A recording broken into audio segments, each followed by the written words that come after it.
So today we're looking at the last section in the chapter before our tests, and we're talking about volume by cross-section. So we're not revolving a shape around an axis for this, but we're still finding volumes, just a different way. With this one, just to kind of start off, let's look at some basic volumes that we're familiar with. Volume of a rectangular prism is length times width times height.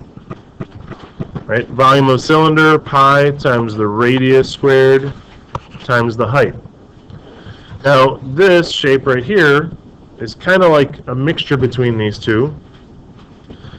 This is like a parabola and a line. That's our shape for the top and the bottom, but it's kind of similar to a prism or a cylinder. Our volume, though, we don't have a special formula for this. But if we go back and look at these two, we can come up with a pretty basic formula that works for all three. If you look at volume of a rectangular prism, length times width times height. Well, if we multiply the length times the width, really what we're looking at here, that is area of the base.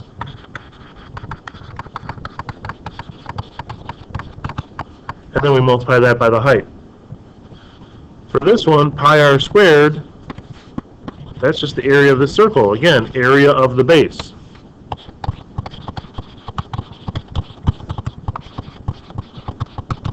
So we can come up with a general formula for volume of a shape like this and just be capital B times H, where capital B is the area of the base.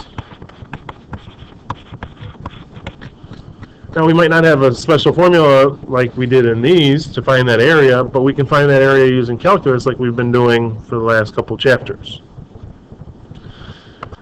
Now what we're going to be looking at are shapes that have an area bounded by a couple graphs. So here we've got a parabola and a line on the bottom. And we're going to have cross sections on top of it that are different shapes. So I tried to do my best with this drawing, but there are a couple examples I can show you that'll give you a better idea of what we're talking about here.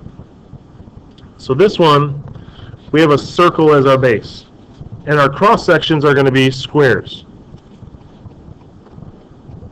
So you can see here's a couple squares, and as I add them in, the squares, the base of the square, the side of the square is determined between the circle, one side of the circle to the other. So you can kind of see it now in like smaller pieces. Here's this little square prism, right? It kind of looks like a square, but there's like a little thickness to it. That would be like the dx.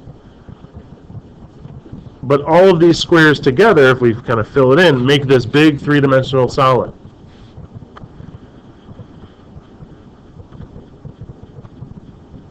Again, they're not just squares, but they're like square prisms.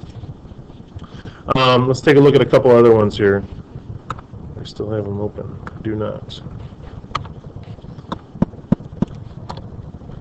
So here's another one where we have two parabolas that intersect. That's the base. And then all these shapes that make this up, these cross sections, are all triangles. This is what it looks like if we use the same base but have circles as our cross section, or semicircles. Squares, kind of looks like the one we just did, and then rectangles.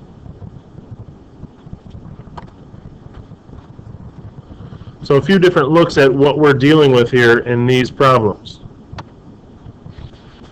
But basically all we're doing to find a volume of like one of those solids, that gives you a better idea what the full solid looks like. But what we're doing for volume of volume by cross sections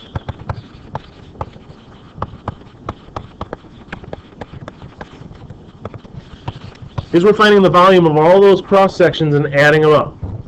Just like with shells and washers, we were finding the volume of all those shells or washers and adding them up to get the volume of the big three-dimensional solid.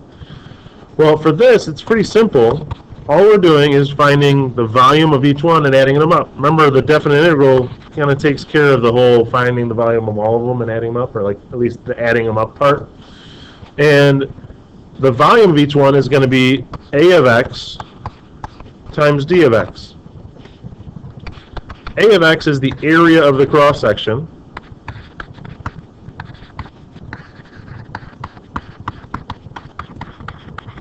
All right, A of x is the area of the cross section, and dx is going to be basically the height of that little prism, basically, like those problems that we're looking up here. So here the triangle would be the area of the base times the height, which is dx. We're going to have different shapes when we're doing this, but this is our general basic formula for volume by cross sections.